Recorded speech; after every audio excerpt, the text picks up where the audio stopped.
Hello everyone, and welcome to a solo game of In the Year of the Dragon. Normally it does not have a solo mode, but there was one posted up on Board Game Geek by user IngredientX, which I thought I would give a go, so here we go. It sets up as a normal two-player game, except there are one less court lady, tax collector and craftsman tile, and the monthly events are not laid out. They are in a pile which will get put out as the game goes on. We have our starting hand of cards, our palaces as normal, our two starting tiles and our money. The AI has its two starting people and its deck of cards, which is arranged into an A part and a B part, and cards will come out from that as the game goes on as well. So to start with, we are ahead on person points, so we are first in turn order. The AI is last in turn order, so when it grabs a selection of actions, it doesn't actually do the actions, it just blocks them off from us doing them. So because it's last, it blocks off the smallest group of actions, which is the group of 3, and then we can have free access to the group of 4 or pay money. Even though we're technically first, we still have to pay money to access any group the AI has blocked off. So, and then turns progress as normal. You have an action phase, a person phase, an event phase, and a score phase. And then 12 months down the line, you have the end of the game. So, we can actually do a free build now. And because one of our starting people was a builder, that's probably pretty good, because that will get us 2 palaces, which will give us lots of expansion for people later on. Don't think it's worth paying 3 money for food or fireworks, and I'm not going to pay 3 money to do the military parade. Or we could spend 2 money and get a favour token, but we're going to put out another palace which will get us more points for the scoring anyway, so we'll definitely do the palace.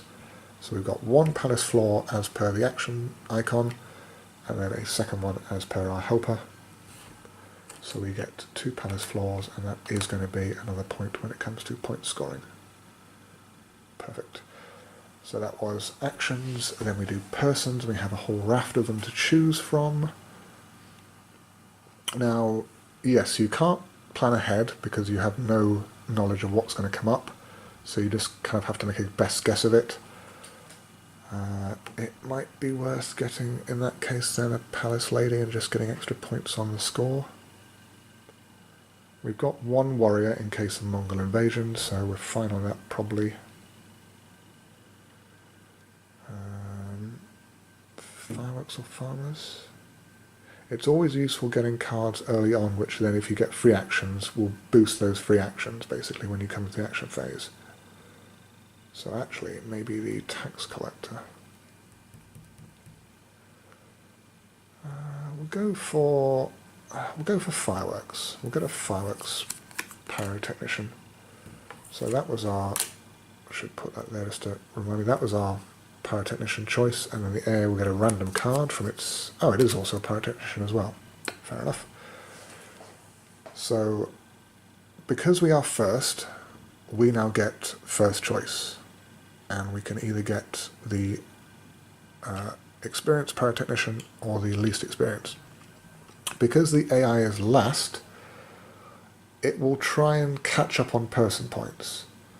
So it will try and grab, anyway, the least experienced. So that works out fine for me, I'm quite happy with that. We'll get the one that is most experienced but has the least person points, and we'll put him in our new palace, and that will get us 3, 2, 3.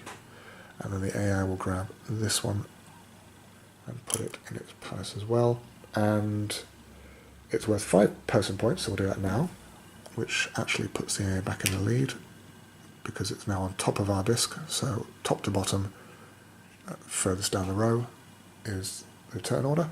And because it shows a pyrotechnician as its card, it now does that associated action. So it will get 1 firework as per the action tile, and 1 firework for the pyrotechnician helping it. So a total of 2. So it does that with pyrotechnicians, it does it with craftsmen, builders, and it does it with scholars. So it will generate fireworks, palace floors, and points as the game goes on, and it hires more people. So that was person. Now we come to the event, and of course in the Year of the Dragon the first two events are always peaceful. And then we come to score, so we've got 1, 2, 3 from our palace floors, and that's it. No palace ladies, no favour tiles, so we just get 3 points. The AI is slightly different. It has a base score of 5, and then the base score is supplemented by any palace ladies it has. So it's got 1, so it's got a base score of 5, palace, excuse me, base score of 5, palace lady plus 1, so it's going to get 6. That was its score, and then we go to a bit of cleanup, so we know the next phase is going to be peaceful event, and then we have contagion coming after that, so we need some doctors. Yes indeed, okay. And then we put out the new action tiles, and you'll have to excuse me while I try and do some blind one-handed shuffling to try and randomise these as best I can. I think that should be 3. No, that was 4, but never mind. So at least they're in a hopefully different arrangement than before. And because the AI is now ahead of us, it's in first place, it will grab the largest group of actions and block those off from us, which leaves us with, well, fireworks we can definitely do. Or money. We don't have anyone helping us with money, so yeah, we'll go for fireworks. So we get 1 firework per the icon on the action, and then another 2 there, so a total of 3, and that puts us back in the lead for fireworks for the upcoming festival whenever that happens. Persons, we're definitely going to get a doctor because we need one to help us with contagion, and the AI will get a warrior. So we can have our pick of doctors. I think it's probably worth at this point going for the most experience to help protect the most amount of people. At least, yep, so we'll grab him, and we'll just put him there, and then we'll figure out maybe if we can lose someone later on.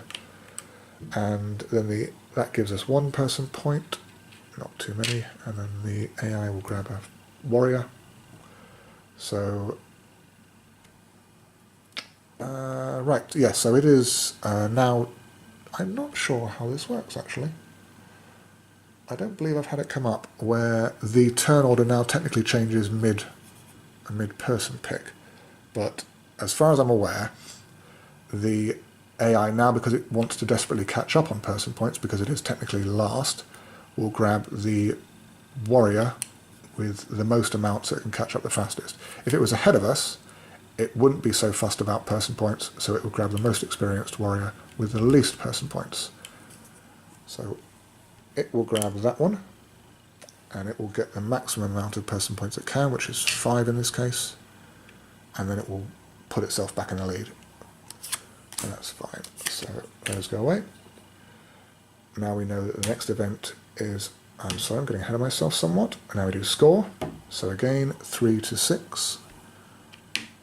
3, 4, 5, 6, and then 3 for us. So the gap is widening, we need to shorten that gap somehow. Now we do a bit of cleanup, so we know the next event is going to be contagion, and then after that is taxes. We have enough for taxes, so that's fine. And then we'll randomise these again. So we've got 1 doctor to help us.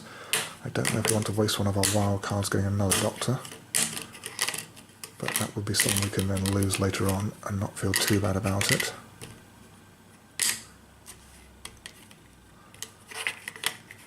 And we shall see. So the AI is ahead of us. It grabs the biggest group. So we can do money, we can do a parade, we can do food for free, or we can pay 3. Well, I don't think it's worth paying money just at the moment, because we have taxes coming up, so you want to try and save some money.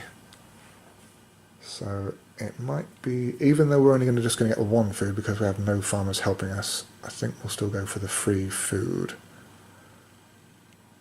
Okay, and we'll just get the 1 food and that will go in. And that will help us for famine later on.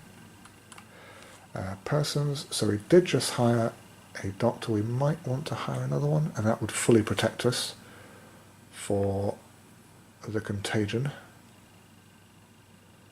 Or who else could we hire? Court lady? I think we'll go for a doctor. We'll fully protect ourselves from the contagion, and then we can probably lose him later on and not feel too bad. So we'll do a wild. And when you choose a wild, you have to stipulate first what your wild is going to be. So it's going to be the doctor because... Nope, AI didn't cooperate, but if the AI card had also been a wild card, it would follow on from your pick. So you would have to duplicate whatever you pick with the AI card. But in this case, it's going to be a craftsman. So ours was the doctor, AI's was the craftsman, so it gets 2 and we get 4. And because the AI picked a craftsman, when it comes in, it does a craftsman action. So it will build itself 2 palace floors. So again, 1 for the action, 1 for the icon on the helper. And palace floors work slightly differently for the AI. When it loses people to events, it does not lose them if it can lose palace floors first. So these will go first, and then people will go. Which is a bit unfortunate, because I was hoping it would cut down on its supply of people. Never mind. So now we come to the event. Our event is contagion. We are not losing anybody because we have enough doctors to help us. The AI, however, is going to lose someone. Even if it had doctors, it would still lose someone. But in this case, it's going to lose a palace floor. We know the next round is taxes, and the next one after that is again contagion. So we are just fine on doctors at the moment, which is excellent. So we can try and hire somebody else to deal with future problems. Maybe a pyrotechnician. We've got some fireworks. We can use more fireworks. We've got some food. Definitely could use more food. 1, 2, 3. Nope, again that's 4. Never mind. So that is our group of 4. Our group of 3. The AI is ahead. I think that's the right spot. Let me just double check. So AI has 5, 12, 16, 17 points worth of people. And yes, it is on 17, so that's exactly where it should be. And it is ahead, so it'll grab the largest amount of actions that it can block, which leaves us with a parade, which we're not too fussed about. More food, just 1 more food, or... if we did spend 2 on a favourite tile, we would still have enough for taxes, or for the tribute to the Emperor. And that would help us with the ever-increasing score.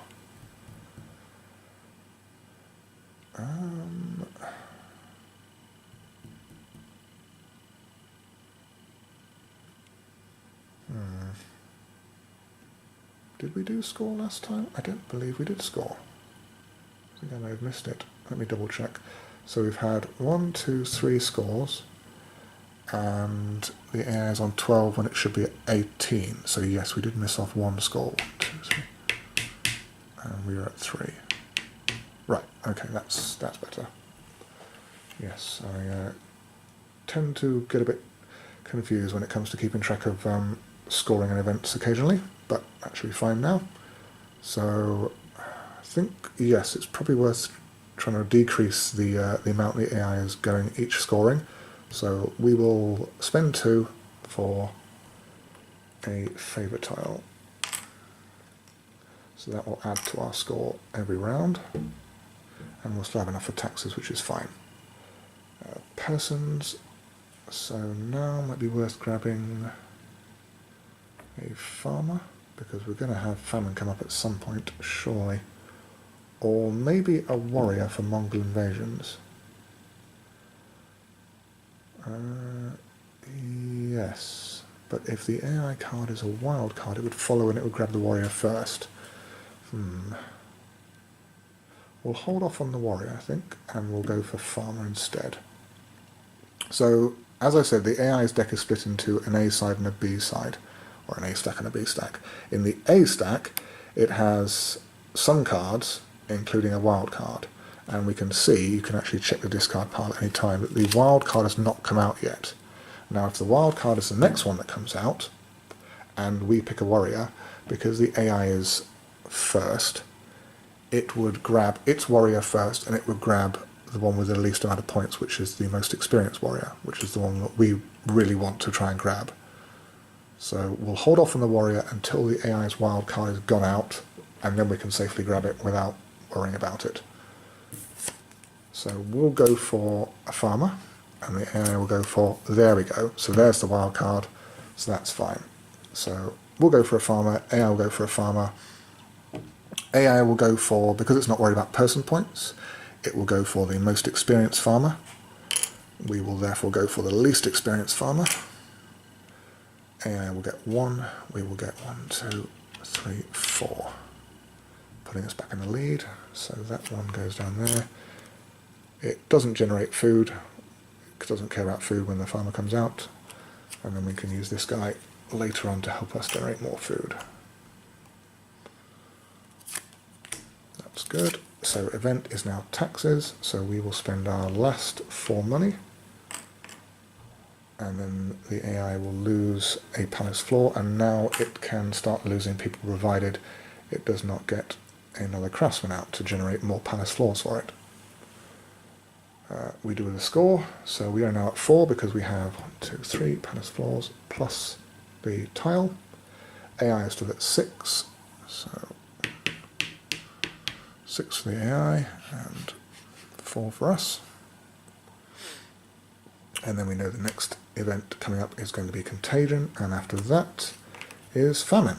So good job we got the farmer out, now we need to start putting him to use, generating some food for us.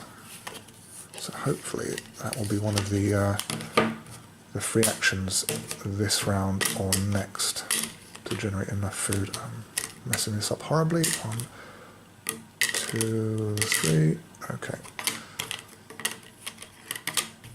So unfortunately it's not going to be a free action this round.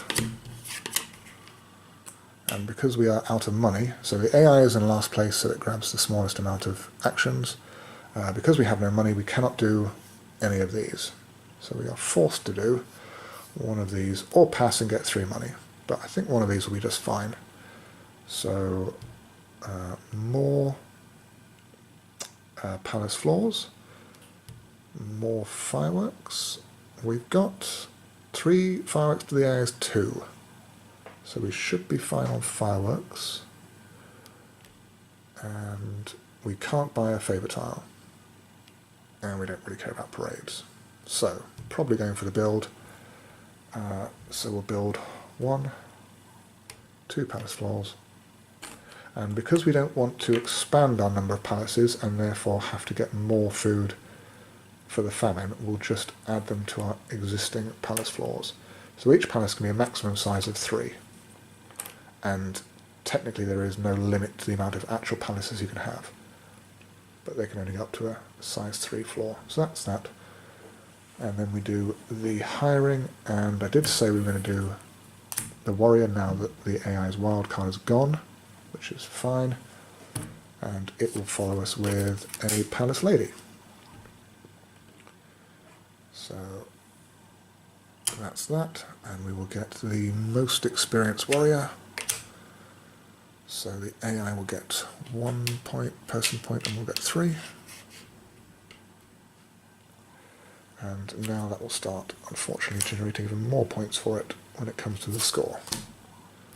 But hopefully we'll catch up with Mongol invasions and the fireworks festival, so they're going to come up. So that's in our area there. Now the event is Contagion. So again, we are fully protected. We have 3 icons worth of protection, which is all that you need. The AI does not care for that, it will just lose a person. Now normally it would lose one from the right hand side, so the oldest person that it's technically hired, including the free ones, it would lose the first one of those, so it goes right to left. But because it is a palace lady, it always makes an exception for palace ladies and monks. So it's not going to lose the palace lady, it is going to lose the farmer. And he will go out for the AI. Then we do score. So scoring, it is 4-6 still. No, I tell a lie. It's 4-7 because the AI has a base of 5 plus now 2 palace ladies. So it is up to 7 on its scoring, and we're still at 4. We really need to do something about that because it's running away with the game at this point. Next round is famine, and we really need to generate food. And the one after that is more taxes, and we need to generate money. Oh dear. So unfortunately, if we cannot generate a free food this turn, we are going to have to lose 2 people. Maybe I should have 2, 3. Maybe I should have. Oh dear, that's a complete mess there. Let's try that one more time. Well, actually, we'll just do that for the 4 and that for the group of 3. And the AI is going to block the food we need. Right, which basically leaves us. We can't pay for those, so we can't get the food we need. And we can do one of these, but this is going to be something that requires money, which we don't have. Could build more palaces and further compound our food problems. Not going to do a what's the word? Military parade. So could just do scholar points and get 1 point. This is pretty bad actually. So if we do a free palace floor, we're going to get 2 floors, but because the maximum that each palace can go up to is 3, we're going to put 1 floor there, and then we're going to put 1 floor there. So we either lose a floor, in which case we don't put 1 there, which means, because then we don't have to pay 3 food. So we have 1 food there, so we're going to lose 2 people. If we put another palace, we're going to lose 3 people.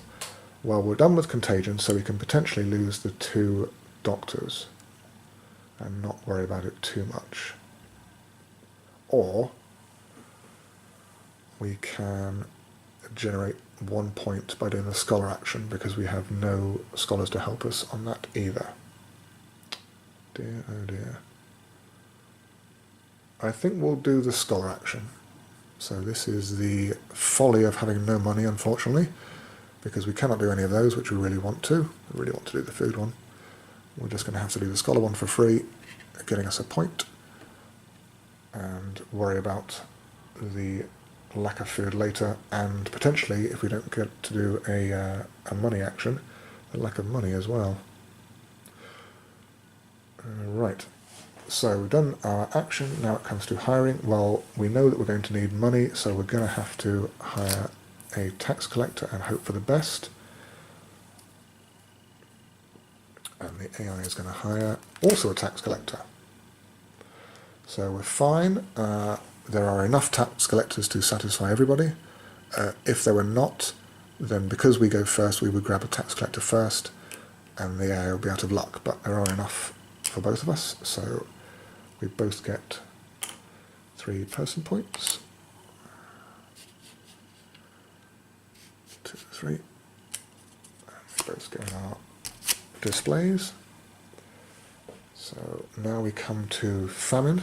So we did not manage to meet our food requirements. So we have 3 palaces, each requiring 1 food. Well, we only have 1 food instead of the 3 that we need.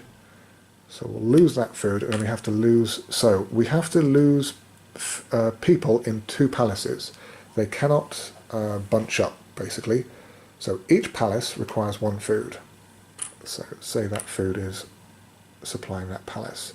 So these ones are now starving. So you'd have to lose a person in each palace. You cannot lose 2 people from 1 palace. So that is still fortunate. We have spread out our doctors well enough that we can lose a doctor from each palace. and then we have people that are still useful to us remaining in the palaces for the coming rounds. And now we come to the scoring. So the event was Famine, we now come to scoring. So we are on 4 still, and the AI is on 7 still. Oh dear. 2, 3, 4, 7, and 4 for us, 2, 4.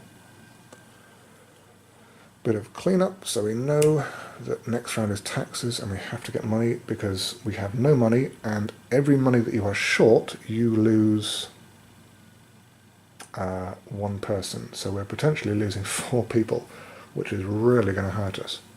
Oh, and I realise I should have knocked off another person for the AI due to famine, so he should lose, again, not the palace lady, but the pyrotechnician.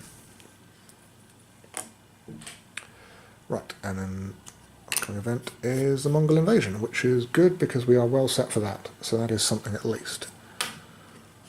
Right, new events, new actions I should say. Let's try and do a better deal of shuffling this time. 1, 2, 3. So we need money in the free action. Good, excellent, there it is. That's just what I wanted to see. So AI will block off those ones.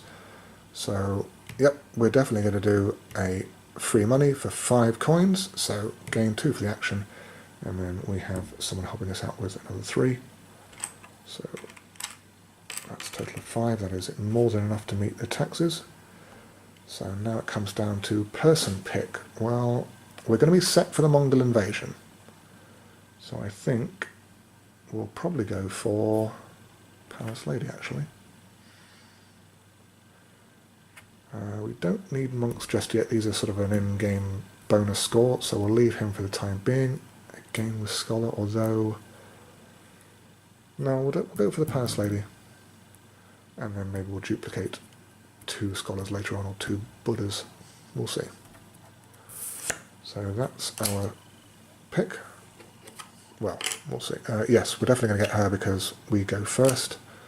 So, and the AI's is the Doctor, which is unfortunate for the AI because it does not care about doctors anymore since all contagion events are gone, but it's just another person to add to its row.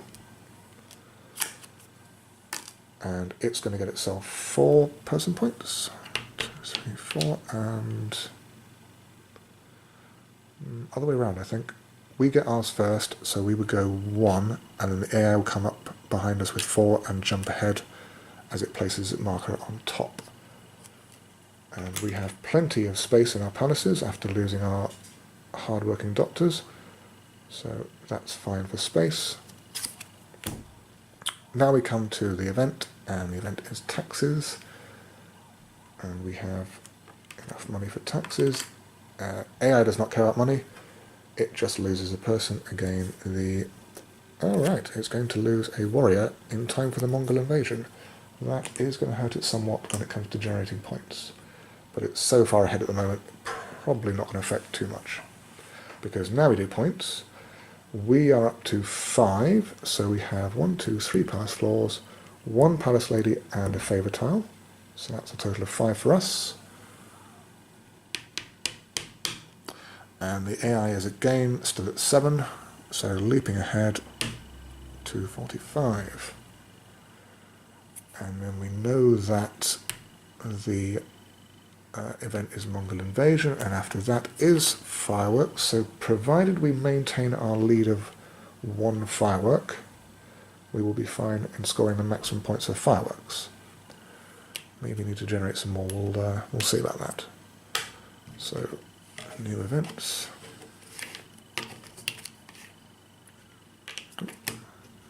Being very cack-handed with moving stuff around at the moment.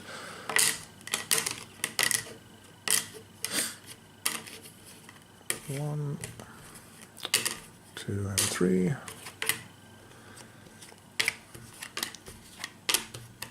So AI is back in the lead, so it will grab the largest group of events, actions, sorry, which means we can do free food, Free scholar points. We do not have a scholar yet to help us out with that.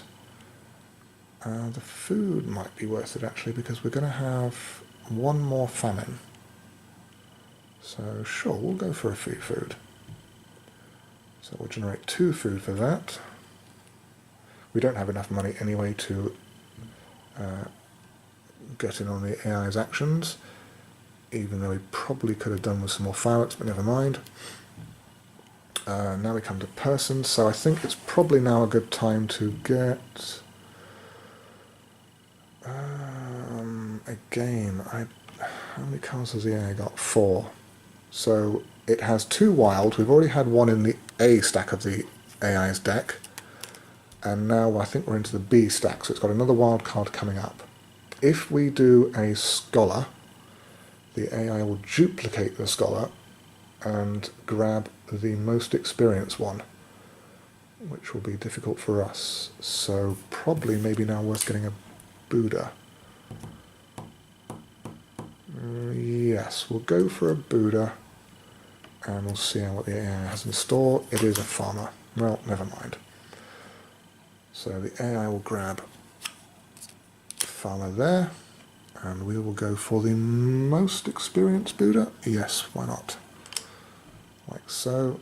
So we'll get, well, AI will get 4, and we get 2. And then farmer slots in there for the AI. And now Buddhas, being bonus points at the end, are basically worth however many palace floors they are in times their icons. So if we have 2 icons here and we times it by a level 3 palace, that is 6 points. So we will definitely put him in the biggest level of palace we can, which is fine. And the event, which is now Mongol invasion. So we have 1, 2, 3 helmets for 3 points worth, up to 30. The AI has no helmet, so it does not score any points, and because it has the least amount of helmets supporting it against the Mongols, it will lose a person. So now it's going to start losing this builder. Alright, and then we come to scoring. So we are still on 5 to the AI's 7. Not managed to close the score gap, unfortunately. We'll have to work on that.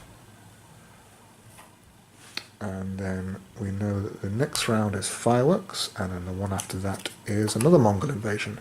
So based on that, we can now tell that the last 2 events are going to be fireworks and famine in some order. So that's fine. We don't have to worry about food just yet. Maybe very soon though. We are set for the Mongol invasion, and hopefully we'll be set for fireworks. Maybe we'll have to generate some more. We'll see. So that's that. And now we come to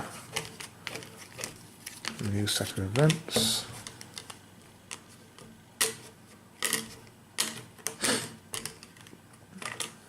One, two, three. So there is fireworks. That is unfortunately what the AI is going to block. It really might be worth getting either some more food for a famine. Have we done all taxes? We have done all taxes. So money isn't a pressing concern, but we do need some money, I think, to get in on actions that the AI seems to be constantly blocking from us. So money or food, money or food. Well, we'll go for the money, because we know we're not going to need food for at least a couple of turns. And we've got some food anyway. So we'll go for the money. We're going to get 5 money, and then that will hopefully allow us to jump in on, again, AI actions that it blocks off. Right, so that was our action, and now we come to cards, and again we're still trying to wait out the AI's wild cards, so we'll go for a craftsman, and the AI is going to go for a scholar. Right, which means it's going to grab the most experienced one anyway, so we can go for scholars now with impunity. So, we're going to go for a craftsman. Gives us 2 person points. The AI is going to go for a scholar. It does not care about person points because it's in the lead, so it will go for the most experienced scholar, and get itself also 2 person points, so 2 apiece. And because it hired a scholar, it now does the associated action, which means it's going to get 3 points plus the 1 for the action for a total of 4. So, no, it was there, 1, 2, 3, 4, so extending its lead even more. But we are going to catch up on fireworks, and we are going to catch up on Mongol invasions, so not all bad. As I said, right, so now it's the fireworks event, so we have the most fireworks with just 1 more than the AI. AI has technically the least fireworks, so we get 6 points. AI will get 3, 2, 3, and then we both lose half our fireworks rounded up, so 1 for the AI and 2 for us, leaving us both at 1 firework apiece, so we definitely need to generate some more fireworks. We'll do scoring, so 7 for the AI, and still 5 for us, yep, 5 for us. And then we're going to do a bit of cleanup, so we know that Mongol invasion is next, which is good, and then famine. So we need some more food, some more fireworks. Alright, fine. Okay, a couple more action shuffles.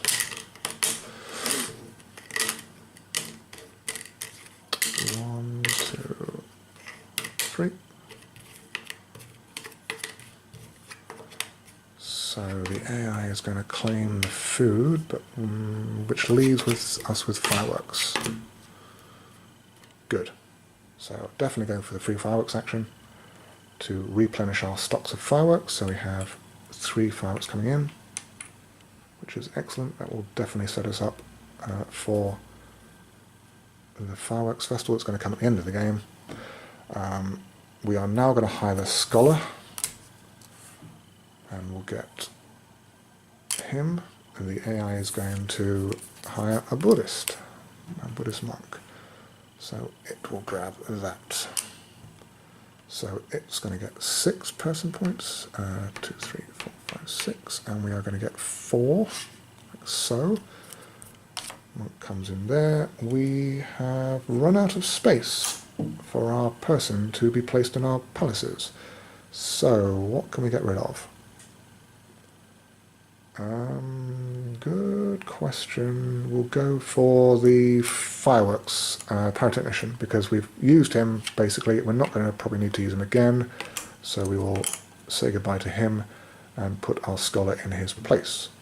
And then that is those cards out, so we know that the final card for the AI is also a wild card, so it's going to basically duplicate whatever we choose. So maybe it might be worth choosing something useless, because if we choose another scholar, it's going to get another scholar action and get itself even more points. If we choose a Buddha, it's going to get... that's difficult. Alright, we'll see if we can work around that somehow. But anyway, so that was persons. Now we come to the event, which is the Mongol invasion.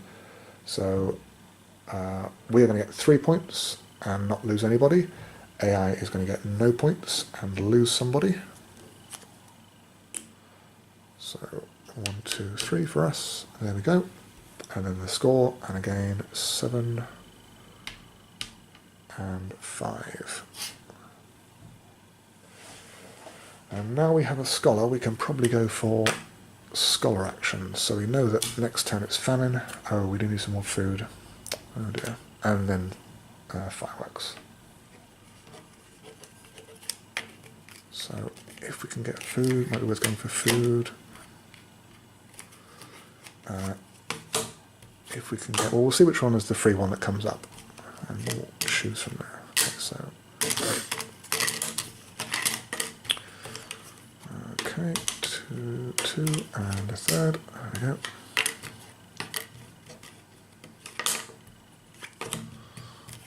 So the AI is going to grab this group, which leaves us with free fireworks, which we don't need, free building, which we don't need, Dear. Or paying money. Well, we do have the money now to go for one of these, so we'll definitely spend. We've got enough. Actually, we've got enough money now to go through the rest of the game turns by buying out blocked actions. So we'll definitely spend 3. Now we can either get food, which we are going to need this turn, or lose people, or we can go for a scholar, or we could. We spend money, but it's not worth it anything to buy even more money for buying a favour tile. So we'll definitely get the food, and then that will save people, which we would have to lose otherwise. Although we're going to lose one person. Yeah, we'll go for the food. So that will get us a total of 2 food, and we spent 3 money to do that. Or we go for the scholar action, which gets us 3 points. I think it's still worth the food, because if you lose a person, that's worth 2 points at the end of the game. So the way that will shake out is we're going to lose 1 person to the famine, because we have 2 food to start with. We'll lose 1 person to the famine, which is 2 points lost. But we're going to hire another person to fill that gap. If we don't do the food, if we do the food, we're not going to lose 1 person to the famine, but we're still going to have to replace them anyway because we're maxed out on palace floors. So actually, it's the better points return if we spend the 3 money and do the scholar action, which will get us 3 scholar points. 1, 2, 3. Now it comes to the event. Now it comes to persons. Oh, it's the person before the event, isn't it? So, redoing that now that I've realised I've got it the wrong way around completely. So we'll set our marker back, 3. So if we do it the right way around this time, we do food first. We're not going to lose a person, but we're going to have to hire someone to replace someone, and then we're going to not lose anyone to the famine, which is fine. If we do it the scholar way round, we'll get 3 scholar points, but we'll have to hire someone to replace someone and then still lose someone to the famine, and we'll be 2 points down at the end of the game. So I think actually, yeah, scholar is still the better way round, because we'll get 3 for the scholar instead of losing 2 for the person. So it's a net of 1. I believe, I'm hoping my maths checks out.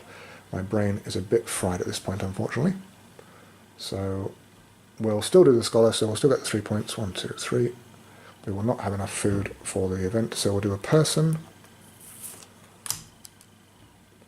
And we have to pick our person first, because it's a wild, and then the AI will do theirs, which we know is a wild anyway, but anyway, this is the way it's going to go round. So if we do a scholar, the AI will also follow up and get a scholar, and they will get 2 points for that scholar, plus 5 for that, plus, yeah, that's 6 points in total. That's too many to give to the AI, I think. So we're not going to grab a scholar, even though it would help us if we have to do one final scholar action. So instead, if we grab 1 person, the AI, once a stack is empty, the AI does not actually hire anyone if it follows on from you. So we can hire someone, and the AI cannot follow on and get another person into its area of people, and therefore not score points for them at the end of the game. So we will just hire this warrior with our free person action. Oh, it is a tax collector. Did I mess up somewhere along the line? What happened to the second wild? There's 1 wild.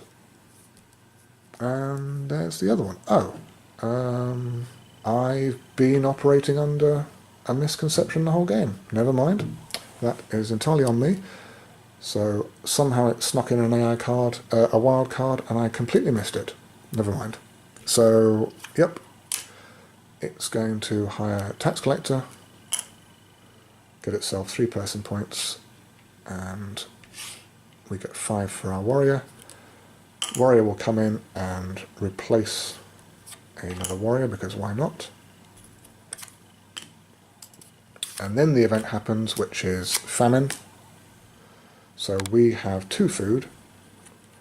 We will lose 1 person from a palace, so sure, why not, the warrior we just hired. In, out, quick as you like. And then I've nudged the score marker. I think it probably should be there. I think that's where it was. Okay, and then we know that next event is going to be fireworks, and we'll do another quick score for this round. So we're going to get 5, and the AI is still on 7. So 7 for the AI and 5 for us. No, 1, 2, 3, 4. 1, 2, 3, 4, 5. Blimey, I do apologise. You can tell my brain is slowly turning into scrambled eggs at this point. Right. So we'll do one last action shuffle. Try and get a decently randomised selection of new actions, like that.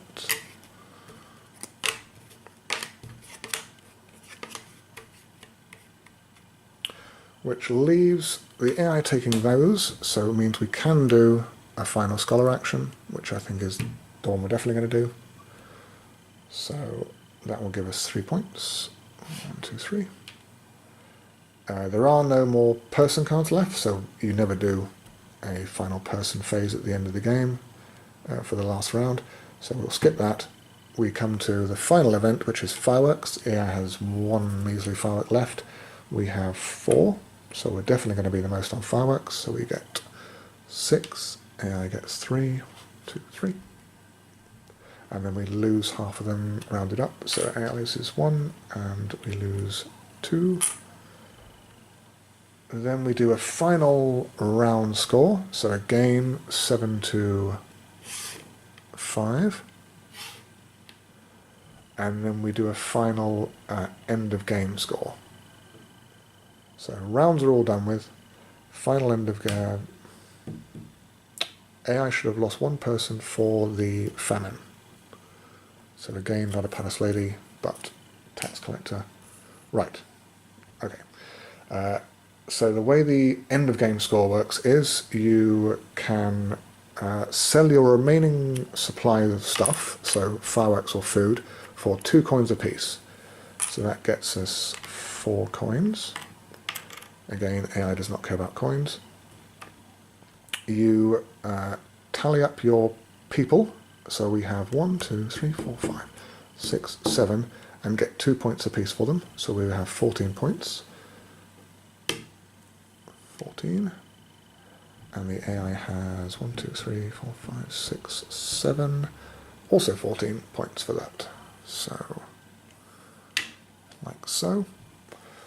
Then you do your final Buddhas. So we have 1 Buddha in a level 3 palace, and he has 2 icons on him. So 2 times 3 is 6 points. And the AI also has 1 Buddha for 1 icon, and it assumes that it's in a maximum size palace, so a level 3 palace as well. So it's going to get 3 points for that. And that is the final score. So the AI won, not too much, we weren't too far behind. Oh, I should point out, I've cheated myself out of a few points. So any coins you have left over are 1 point for 3 coins. So we get another couple of points. Not enough to win, unfortunately, but enough to, close the gap somewhat. So that is the solo variant of In the Year of the Dragon. I apologise for mistakes made. I'm sure towards the end of the game I was probably making a few mistakes here and there, but hopefully they didn't detract from the overall game. And I hope you enjoyed it, and I'll see you next time.